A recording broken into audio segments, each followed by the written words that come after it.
going to be helping you all write an essay for our classes, whatever you're doing. You might be someone who is working on something in your classes. Maybe you have a teacher who wants you to write a big long essay. You don't know where to start. Maybe you're someone who likes to just use ChatGPT and your teachers are on to you and they're like, hey, you better stop doing that or you're going to get an F or whatever it is.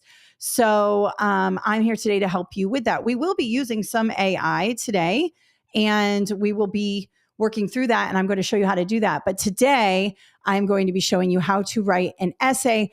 This is going to be dragged out over 5 days. Today is just going to be the structure. I'm going to show you how to take a task that your teacher gives you. So a writing prompt, the information she wants, perhaps all of the parameters. Do you need citations? Do you need 5 paragraphs, 4 paragraphs, whatever? And I'm going to show you how to structure it so that when you go to write it, you can easily just plug the information in. I think that one of the things students have a difficult time with is structuring their essays. And simply pasting the prompt into ChatGPT and say, oh, I need an essay for this isn't really working for you. And it's probably not working for your teacher either. And it's probably not working for your grade. I want you to learn how to structure your writing while also using ChatGPT to help you be an even better writer. But in order to be successful in college and beyond, you have to learn this skill. So today we're going to focus only on the structure, and I'm going to show you, sort of the writing prompt and what's going on in terms of what your teacher is asking you to do. Now, I just chose a prompt today that's about social movements. I'm pretending like I'm a social studies teacher or perhaps an English teacher, and I'm giving you a prompt that I want you to write to. And whenever you get a prompt from your teacher like this, I want you to think about working backwards, just like I tell you on the SAT prep, just like I tell you everywhere. Start with the task first. Don't start jumping into ChatGPT and try to write this thing and all of that. You want to make sure that you are, using the tools, but you want to make sure you're having like a systematic structure. You want to work backwards from the task. What is the end goal? What does your teacher want you to do? What is that thing you have to turn in at the end? We're going to structure that. Then you go in and start plugging the information in. And this is such an easier way to work on this type of thing. Okay. So what I'm going to do with you is I am going to share my screen and show you a few things. Okay. So let's go ahead and do that now. By the way, I'm Kathleen Jasper. I'm a former teacher. I have a whole business on helping teachers pass their certification exams, how to write essays, how to get graduate degrees. And now I'm working with high school students on how to ace their SAT, ACT, how to become better writers, all of that. This is just another instructional video on some of those things today. I'm going live, and today is day 1. We're working on the structure. Okay. So let's go ahead. I'm going to share my screen here with you. You can see that my presentation is Write an A+ Essay with Me. We're going to talk about structure, content, and AI integration. I want you to use ChatGPT. And I know a lot of teachers don't want you to, but the way I'm going to teach you how to use it, it's going to make you a better writer. We don't want to be lazy with the AI. AI definitely takes a lot of things off our plates and allows us to do tasks much more quickly. That's great. But we want to understand not necessarily the art of writing, but the task of writing as a student, as a professional, as a human in the world. Okay. And a lot of students have a hard time with this. And so they just go default, let me just use ChatGPT for the whole thing. But I'm going to show you how to structure this. So let's give the context of what's going on today. Let's just pretend that I am your English/social studies teacher. And over the last week or so, we've been investigating social movements. And I want you to write a persuasive essay. And you immediately go, oh, I do not want to write an essay. Of course, right? Nobody wants to write an essay. But I'm going to show you how to break it up so it's much easier. All right. So let's give our class some context here. Throughout history, individuals and communities have organized to address social injustices and demand change. From the Seneca Falls Convention to the Civil Rights Movement and beyond, social movements have shaped laws, public opinion, and the course of nations. Okay, so let's pretend maybe we're in 9th grade, 10th, 11th, or 12th grade, maybe even in middle school. And we've been sort of learning about the civil rights movement, perhaps women's suffrage, perhaps the labor movement, where people who worked in factories wanted better pay and better conditions. Whatever the movement is, we're kind of studying those, and we need to write a persuasive essay. Okay. Well, what's the persuasive essay about? All right. Well, let's have a look. Here's my task. This is coming from the teacher. Okay. And over here, I'm going to briefly write. And in fact, I need to make my thing a little skinnier there. Let's see. Yeah, that's better. I'm going to kind of jot down some things you should be thinking about when you get a prompt like this. Now, a lot of kids would just copy and paste this prompt into ChatGPT and say, write me an essay. Okay. Well, that's going to give you a very basic, very JV essay. Your teacher is going to know. Any teacher who's using AI, and most of them are, is going to know that you didn't write it. But what you can do is use it as a tool to help you sort of map some things out. And we are going to do that today. So let's have a look at the task. Write a persuasive essay arguing for or against, so yay or nay, for the following statement. Social movements are the most effective means of achieving lasting societal change. Okay. So right away, I could see some strong language in the statement. Social movements, so things like the civil rights movement, the labor movement, women's suffrage, the Occupy movement, the Women's March. I mean, there have been thousands of them all over the world, right? And not just in the United States, but all over the world. This is saying that they are the most effective means of achieving lasting social change. So you may be like, well, I guess, yeah, because the civil rights movement, you see it all the time on the TV. There were new laws put in place, but some of those laws didn't really stick, or people don't follow those laws. I don't know how I feel about this yet. I thought at first, yeah, social movements are really powerful. But then if you think about it, like even the labor movement, we still have some harsh working conditions. I don't know. I need to do some more research on this to figure out how I'm going to fall on which side, either for or against. Okay.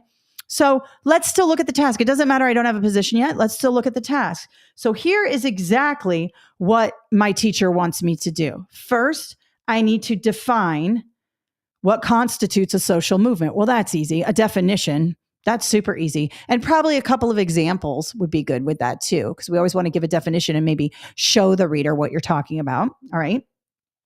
Then it says select at least 2 historical examples. And it says at least 2. I'm going to do 2.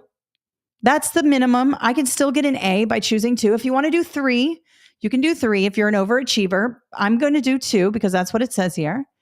And we're going to choose at least 2 historical examples of social movements: women's suffrage, civil rights, environmentalism, LGBTQ rights, etc. Right? These are just like examples. We don't have to pick those. Maybe those don't interest you. We're going to figure that out.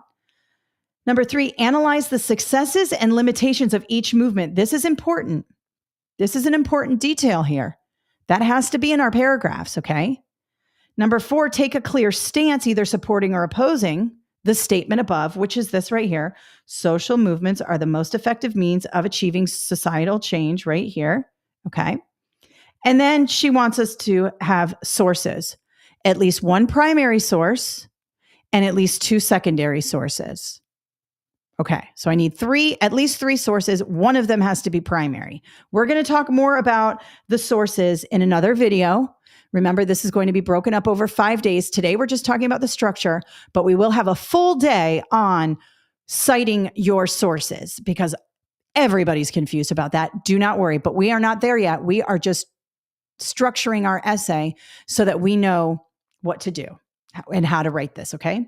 So let's have a look. I don't know yet if I'm going to agree or disagree with the statement. So for now, I want to map my essay. So the way my essay is probably going to work, just like you've learned over the years, you have an intro and a conclusion that are like the pieces of bread. And in between, you got the meat, the details, okay? So that's what I'm going to do. I'm going to start with the intro here in terms of my map. And in my intro, I think that definition of what constitutes a social movement is going to work really well because it's super general and your intro is sort of general. It introduces your people or whoever's reading your essay to the topic. And number 1 looks great for an intro. So inside my intro, I'm going to have my definition. And there's another thing here. Take a clear stance. Taking a clear stance is like a thesis statement, especially in a persuasive essay. I'm going to, for number 2, put in my stance. And that's going to be my thesis. We're going to talk more about generating a good thesis statement in a minute, but we're not there yet. We're working backwards. We're starting with the structure first. We're starting with the overall turn in your paper first, what we want it to look like, okay? Now, my definition could be 1 to 3 sentences, right? And my thesis could be 1 to 2 sentences. Now, notice that in my prompt here from my teacher, my task, she doesn't say 5-paragraph essay. She doesn't say 5 sentences per paragraph. Some of your teachers might, and you need to work that in here. But as you get up in the grades, they won't do that. You will have to structure this yourself. And so it's okay to have a 4-sentence paragraph. Some paragraphs are only 3 sentences. I'm going to shoot for 4 to 5 sentences per paragraph because I know my teacher likes that, and most teachers do. We don't want the paragraphs to be too short. We don't want them to be too long either. And in this, she didn't really say, but I'm going to go with 3 to 5 sentences for my intro. The detail paragraphs are definitely going to be longer because there's going to be more information. Intros are hard to write. It's hard to come up with stuff. But a definition is a great way to start off. What is a social movement? Perhaps maybe some examples of social movement. And then the last sentence of that intro paragraph is going to be my thesis statement. And I'm just going to put here, last sentence. Why? Because when you make that thesis statement, you're basically saying, this is what my essay is about, and then you go into the details to support it. I'm going to show you that in a minute once we map it out, but that's how I would do it, okay? We'd start off with the definition, move into the thesis statement, all right? Now, she's actually given us a really good way to structure these 2 detail paragraphs. I'm going to have detail 1, and I'm going to have detail 2, okay? Now, listen, you're going to have a conclusion, but I don't want you to worry about the conclusion, because what we can do is once we write this whole thing, we can throw it into ChatGPT and say, write me a really good conclusion for this. Conclusions are just a way to wrap things up. We're going to work really hard on the details for sure. And then we're going to do a little bit of work for the intro as well. The details is really where the rubber meets the road. This is where you're going to get most of your grade. And then we can just come up with a conclusion at the end. So don't worry about it. We are going to have a conclusion down here, but I'm not going to worry about it. So we have 1, 2, 3, 4 paragraphs. Now, I haven't chosen my 2 historical examples yet. The ones she gave me here, women's suffrage, civil rights, environmentalism, and LGBTQ, I don't really like those topics. I don't want to write about those topics. Perhaps there's something else out there that might interest me. It's just because we've been talking about them. We've been writing about them. Excuse me. And I don't know. I'm just not interested in those topics. I want to go find some topics. So because I have the basic structure of what's going on, excuse me, I have a tickle in my throat. Because I have the basic structure of what's going on here, now I need to figure out what my detail paragraphs are going to be about. You could use women's suffrage for detail 1 and civil rights for detail 2, but those have kind of been beat into the ground, right? You want to learn something new. So I'm going to go into ChatGPT and I'm going to ask it to give me some ideas, okay? So let's stop sharing here. Let me go into here. And you can see right here that I said, can you list all the major social movements over the last 5 centuries? Please include a brief description of each. Now, this was my prompt that I wrote into ChatGPT. I'm sure you've used it a million times. This is the input. And all I want is a quick synopsis of all the social movements over the last 500 years. So I can pick 2, and I don't want to be buried in information. So I just want a brief, notice I say brief description of each. If I say, tell me all about the major social movements over the last 5 centuries, it's going to give you so much information. You're going to be drowning in it. What I want is just like boom, boom, boom, each movement, a little information about each so I can quickly pick 2 for my paper. I don't want to spend a century trying to figure this out. Okay. So it thought for a few minutes and it said, here they are in chronological order. So I've got my 16th and 17th centuries right here. Protestant Reformation, German Peasants' War. Oh, that sounds cool. Levelers, that's a weird one I've never heard of. The diggers, oh, that's a farming one. That's cool. And I just go through and kind of read up. I don't need to read every little thing. I'm just going through and I think, oh, you know what? The French Revolution. I want to do that. I've heard about this before where they took all the nobles and took them to the guillotine and chopped their heads off in front of everybody. I mean, this sounds like a really cool thing that I want to learn more about. So I'm going to do the French Revolution, the radical overthrow of the monarchy. There's a lot of violence in this movement, stuff that teenagers want to write about. So I'm going to do the French Revolution. And let's keep going. I got low battery. Let me plug this in really quickly so I don't run out of battery today. And then let's keep going and going and going. Let's go 20th century, 21st. Let's see. Oh, you know what? The Occupy Wall Street movement. That one's cool too. And they're sort of related because the French Revolution was all about, grabbing up all the nobles and the people who had all the money and then, bringing them to the guillotine. The Occupy movement was the common people rising up against big corporations and rich people. So they're sort of related and they're interesting. And I remember reading something about this. So I'm going to do the French Revolution and the Occupy movement. Okay. So now that I have that, I can start to fill in my little structure here. So let's go back to my map here. And for detail 1, I'm going to do French Revolution, FREV. All right, I'm just abbreviating here. This is just my notes. Yours are going to look similar. I'm going to clean this up in a better format. And remember, to get all of these handouts, there's a link in the description that you can click and put in your email, and you can get all of these handouts that go with everything that I do on this channel. So go there. The link is in the description. I'm also going to recap that at the end of the video. I'm going to show you where to go, but you can get all of this, so don't worry. Detail 2 is going to be Occupy. All right, Occupy Wall Street. Now, again, these are just notes, right? So I've got my 2. So 2, check. I've got 1, define it and take a stance. I've got those mapped out. Number 3, analyze successes and limitations. I need to make sure those are in there. So I need to analyze success. And I'm just going to put failures. Limitations is a nice way to say failures. So I'm going to put this here. Analyze success and fails. Okay. Oh, you can't see it. My head is in the way. There you go. So I need to make sure I do that because that's part of the task. And then we need to incorporate primary sources and secondary sources. So in each one, primary, secondary, and I'm going to do the same thing here, primary and secondary. Okay. Now, let's have a look at this cleaned up. Just really quickly, once again, let me go through and how I did this with my task here. I'm going to erase it. And again, these are just my sloppy notes. You're going to do the same thing as a student. You're going to take out your paper and just quickly map it out. All right. So we're writing a persuasive essay, and here's the statement. Do we agree that social movements are the most effective means of achieving lasting change? I don't know yet. I haven't taken a position yet. And these are the things my essay should have. I'm definitely going to have an intro that defines what constitutes a social movement. And it's also going to have my stance. It's going to have my thesis statement. Do I agree or disagree with that particular statement? Okay. My detail paragraphs are going to be my 2 historical examples. Detail paragraph 1 is going to be French Revolution.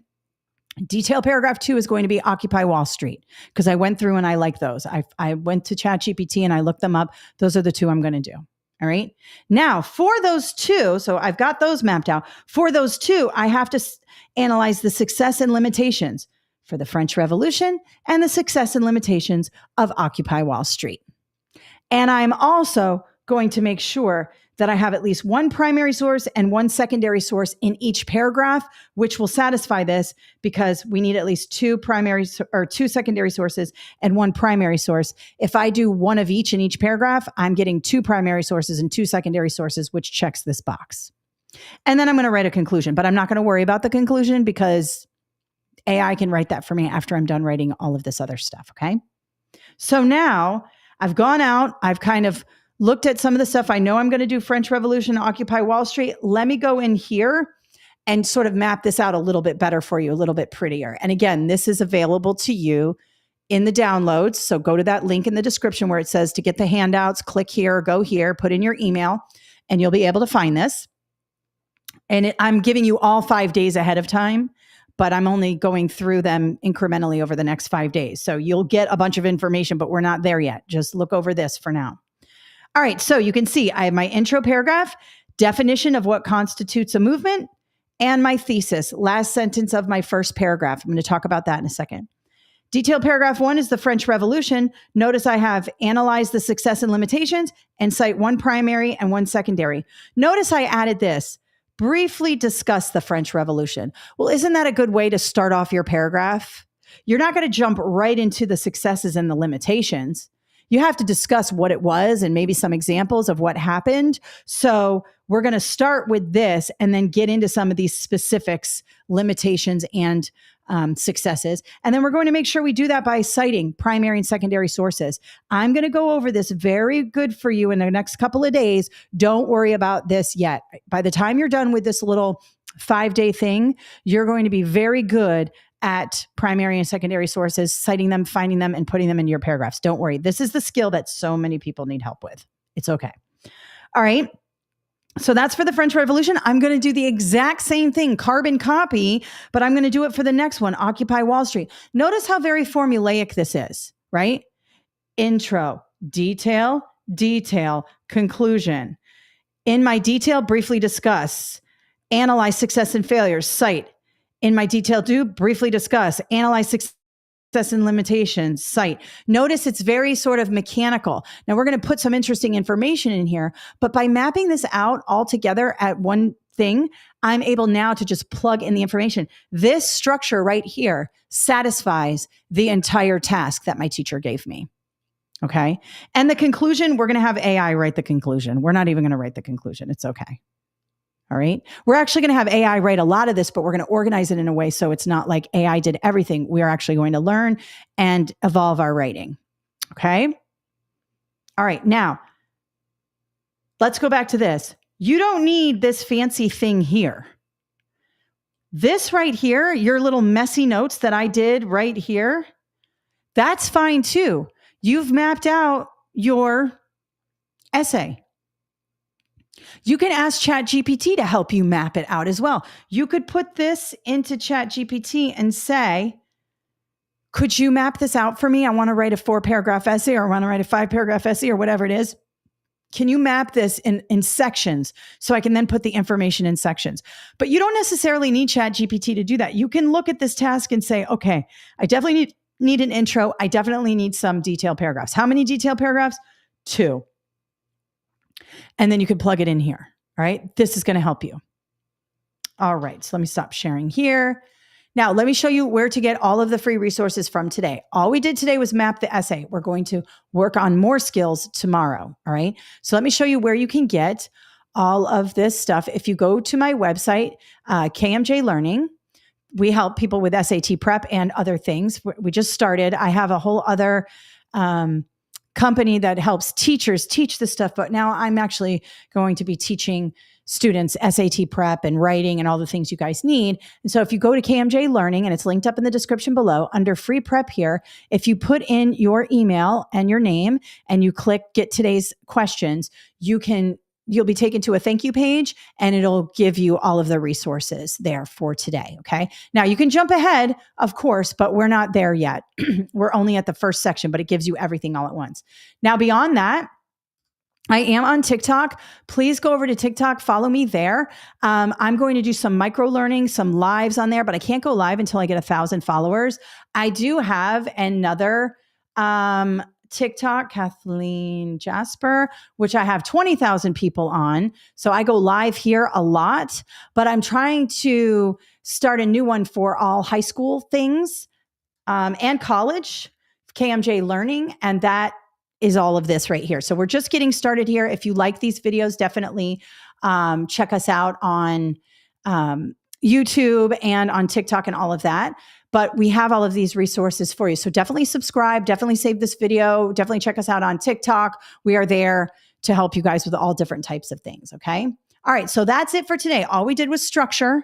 We're going to do more, but the structuring is like the biggest battle, because once you have the formula, then you can plug it in. Okay. We will go over more tomorrow. I will see you here tomorrow at 2 p.m. And to get the stuff that I talked about today, go ahead and head over to the link in the description and you can download it by putting in your email in that little form. All right. All right, everybody. Have a great day. Thanks for joining.